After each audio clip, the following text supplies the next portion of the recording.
The meeting was set at 8 p.m. on a Tuesday at Rouse, a small Italian restaurant in East Harlem that Lucky Luciano used as his personal dining room.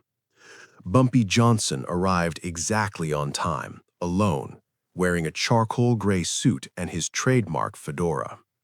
The restaurant had been cleared, no other diners, just Luciano's men positioned at strategic points throughout the room. Luciano sat at a corner table with his back to the wall. To his right sat Meyer Lansky, the financial genius of organized crime. To his left, Frank Costello, the political fixer. Three of the most powerful men in New York's underworld, all focused on one objective: dividing up Harlem. Bumpy walked to the table without hesitation. No one stopped him. No one searched him. That would have been an insult, and this meeting, however tense, was still supposed to be civilized. "Bumpy," Luciano said, gesturing to the empty chair across from him. "Sit." Bumpy sat. A waiter appeared immediately, set down a glass of red wine without asking, then disappeared. Luciano picked up his own glass, swirled it, took a sip. "You know why you're here." "I have an idea." "Good. Then we can skip the pleasantries." Luciano set down his glass. "Harlem's numbers operation generates $5 million a year. You control it. I want half." The words hung in the air like cigar smoke. Meyer Lansky watched Bumpy carefully, studying his reaction. Costello's hand rested casually near his jacket, where everyone knew he kept a .38 revolver. Bumpy didn't react, didn't shift in his seat, didn't touch his wine, just looked at Luciano with those calm, unreadable eyes. "Half," Bumpy repeated quietly. "Half," Luciano confirmed. $2.5 million a year. You keep the other half. You continue running operations day to day. My people handle protection, police, political connections. It's a partnership. A partnership where I do the work and you take half the money. A partnership where you get to keep operating without interference from the 5 families, without federal heat, without problems." Luciano leaned forward. "Bumpy, you're smart. You know how this works. Harlem sits in the middle of the most valuable real estate in the country. The numbers game is big money. You've had a good run. 10 years of controlling it yourself. But times are changing. The families are consolidating. We're organizing. And you're either part of the organization or you're in the way." "And if I'm in the way?" Luciano smiled, but there was no warmth in it. "Then we remove the obstacle." Meyer Lansky spoke for the first time, his voice calm and measured. "Bumpy, this isn't a threat, it's business. We're offering you a very generous deal. You keep operating, you keep half the revenue. All we ask is that you acknowledge reality. Harlem is part of New York, and New York belongs to us." "Harlem doesn't belong to you," Bumpy said quietly. "Not yet," Luciano replied, "but it will. The only question is whether you're still running it when that happens, or whether we put someone else in charge." Costello added, "We have 3 candidates already. Any one of them would take the job for 40%. You're getting offered 50. That's respect." "Respect," Bumpy repeated, the word tasting bitter. "You call taking half my operation respect?" "I call letting you keep the other half respect," Luciano said. "I could take all of it. I could burn Harlem to the ground and rebuild it with my people. I could make it so you can't walk down Lenox Avenue without looking over your shoulder, but I'm not doing that. I'm sitting here, having wine with you, offering you a deal. That's respect." Bumpy was silent for a moment. Then he reached for his wine glass, took a slow sip, set it down carefully. "How long do I have to think about it?" "You don't. This isn't a negotiation. This is me telling you how things are going to be. You walk out of here tonight having agreed to 50-50, or you walk out of here knowing that you've got a week to get your affairs in order before we move in." "A week." 7 days. Then we start operations with or without your cooperation." The tension in the room was thick enough to cut. Lansky's eyes flicked between Luciano and Bumpy. Costello's hand hadn't moved from his jacket. Bumpy looked at each of the three men in turn. Luciano, the boss who'd killed his way to the top and reorganized the American mafia into a business. Lansky, the genius who'd figured out how to launder millions through legitimate businesses. Costello, the political fixer who had judges, congressmen, and police captains in his pocket. Three men who controlled most of organized crime in New York. Three men who thought they could take Harlem because they'd taken everything else. Bumpy reached into his jacket pocket. Costello's hand moved to his gun, but Bumpy pulled out a pen. Just a pen, simple, black, nothing threatening. He looked around the table. "You got a napkin?" Luciano frowned, confused. "A napkin?" "Yeah, a napkin." Maya Lansky, ever practical, pulled a cloth napkin from under his wine glass and slid it across the table. Bumpy unfolded it, smoothed it flat. Then he wrote 3 words in careful, deliberate script. He folded the napkin once, slid it across the table to Luciano. "Read it," Bumpy said. Luciano picked up the napkin, unfolded it, looked down at what Bumpy had written. 3 words, just 3 words. His expression changed. The confidence drained from his face. The smile disappeared. For a moment, just a moment, lucky Luciano, the man who'd reorganized the mafia and survived assassination attempts and built an empire, looked uncertain. Meyer Lansky leaned over to read the napkin. His eyes widened. Frank Costello reached for it, read it, then slowly removed his hand from his jacket. The 3 most powerful mobsters in New York sat in silence, staring at a napkin with 3 words written on it. Finally, Luciano looked up at Bumpy. "You're serious?" "Dead serious," Bumpy said quietly. Luciano set the napkin down on the table, picked up his wine glass, drained it, set it down harder than necessary. "Meyer, Frank, we need to talk, outside." The 3 men stood. Luciano gestured to his guards. "Stay here, watch him. If he tries to leave, stop him. Politely." Bumpy didn't move, just sat there, calm as Sunday morning. Luciano, Lansky, and Costello walked to the back of the restaurant, through the kitchen, into a small office. The door closed. Inside, Costello spoke first. "He's bluffing." "Is he?" Lansky asked. "He has to be. He can't possibly." "Can't he?" Lansky interrupted. "Think about it. Everything we know about Bumpy Johnson, has he ever bluffed? Ever?" Costello was quiet. Luciano paced the small office. "He knows something. Has to. Otherwise he wouldn't have written that. Wouldn't have been so calm." "What if he's been planning for this?" Lansky said. "What if he saw this coming months ago? What if—" He paused. "What if he's been preparing for war this whole time and we just walked into the trap?" Luciano stopped pacing. No, we've got the numbers, the families, resources. He's got Harlem, that's it." "Harlem is 40,000 people," Lansky said quietly. 40,000 people who see Bumpy Johnson as their protector, who die for him. That's not an army, that's a population. You want to go to war with a population? "We've done it before," Costello said. "Have we?" Lansky challenged. "Name one time we went to war with an entire neighborhood that actually wanted their leader. One time. The neighborhoods we took over, the people there hated their bosses, wanted us to come in. Harlem's different. Harlem loves Bumpy." Luciano rubbed his face. "So what are you saying?" "I'm saying those 3 words he wrote, 'Try it, please,' aren't a bluff. They're an invitation.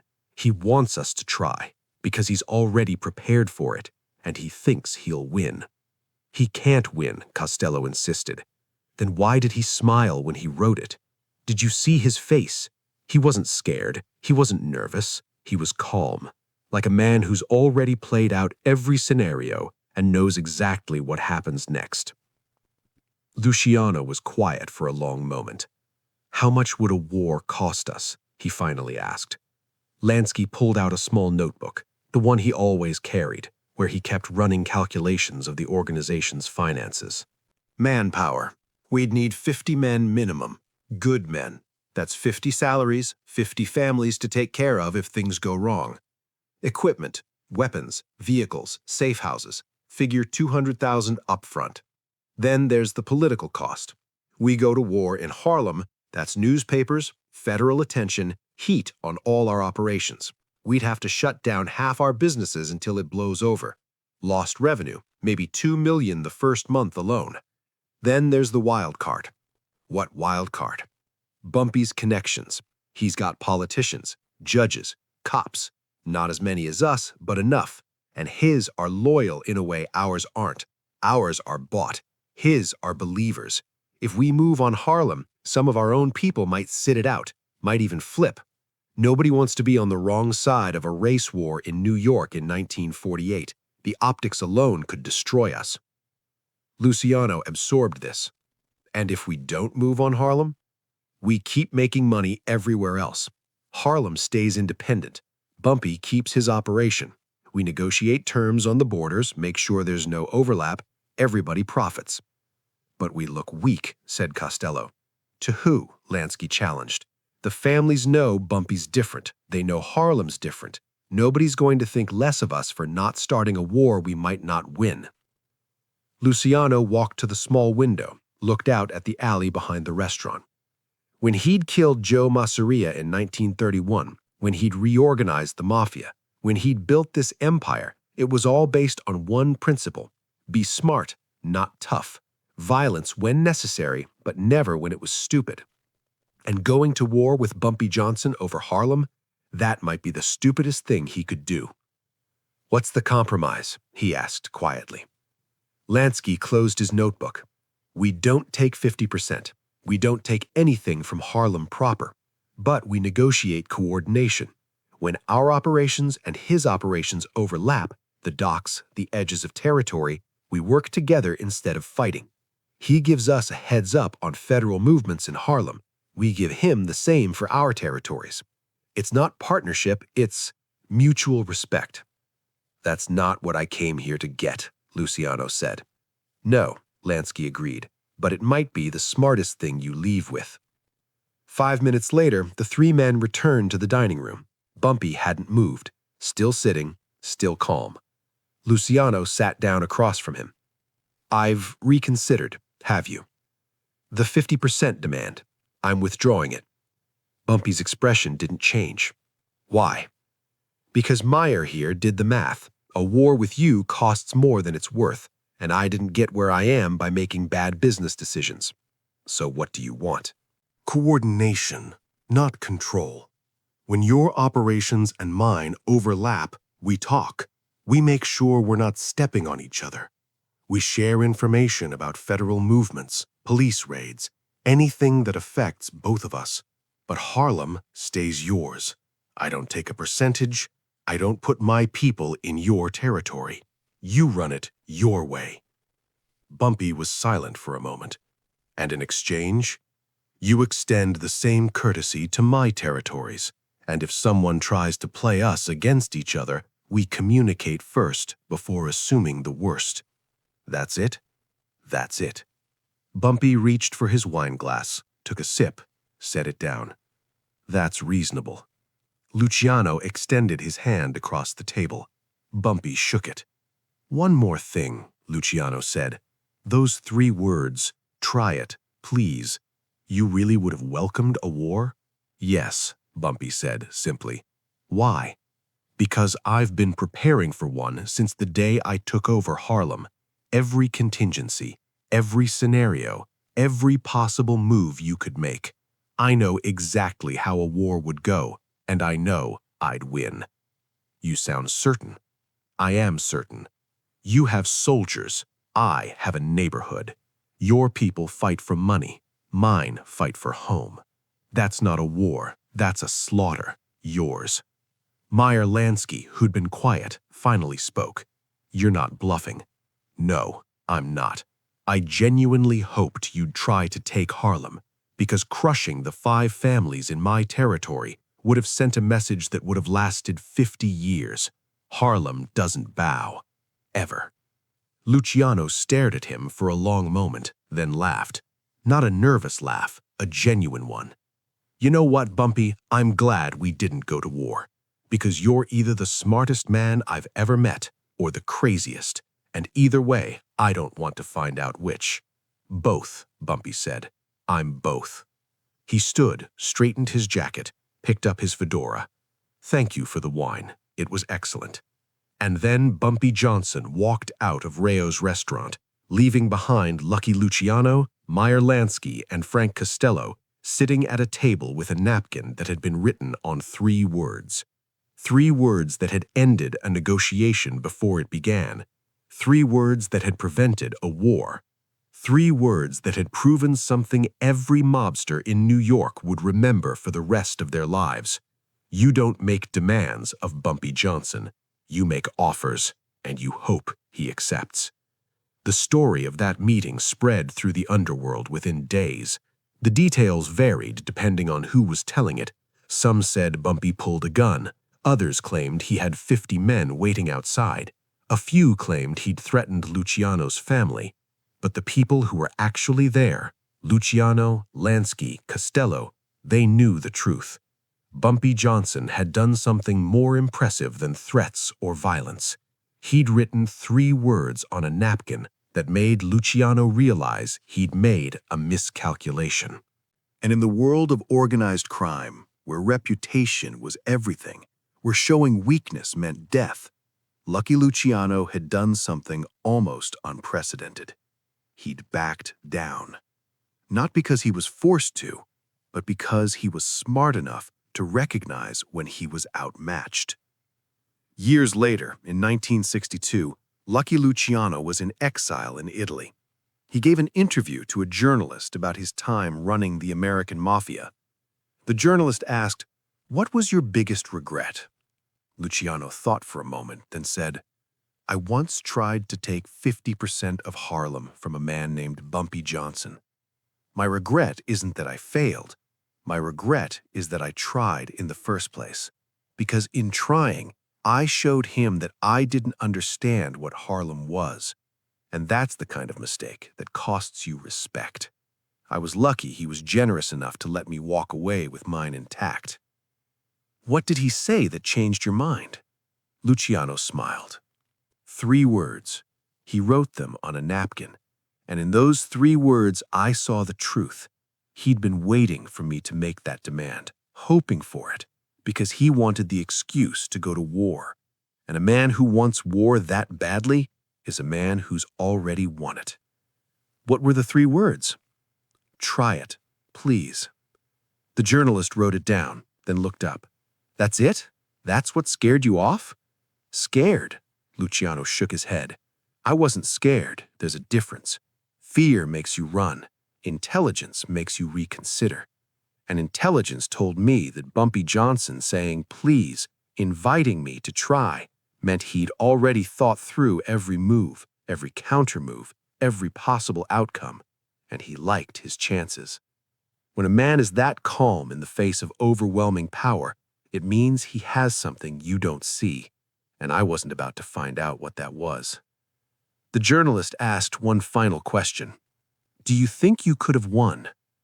Luciano was quiet for a long time. "I don't know," he finally said, "and that's exactly why I didn't try."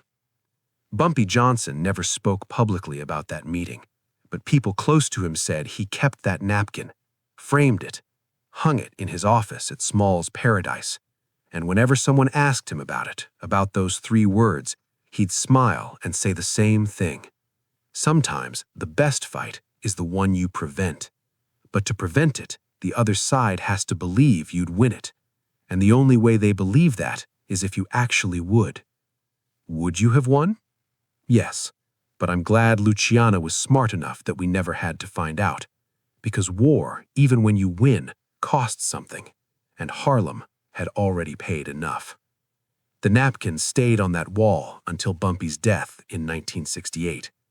After his funeral, Mamie Johnson took it down, folded it carefully, and kept it in a safety deposit box. It's still there, according to family. 3 words written in black ink on white cloth. 3 words that prevented a war. 3 words that proved something every gangster in New York learned that night. Lucky Luciano controlled the mafia, but Bumpy Johnson controlled something more valuable. He controlled his own fear. And when you don't fear the most powerful man in New York, when you invite him to try his worst, when you write, "Try it, please," and mean every word, that's when you realize power isn't about who has the most soldiers. It's about who's willing to risk everything for what they believe in. And Bumpy Johnson believed in Harlem, more than Luciano believed in profit, more than the 5 families believed in territory, more than anyone believed in anything. And that's why, on a Tuesday night in 1948, Lucky Luciano walked into Rouse demanding 50% of Harlem, and walked out with a lesson he never forgot. Some men can be bought, some can be intimidated, some can be killed. But Bumpy Johnson, he could only be respected. And 3 words on a napkin proved it.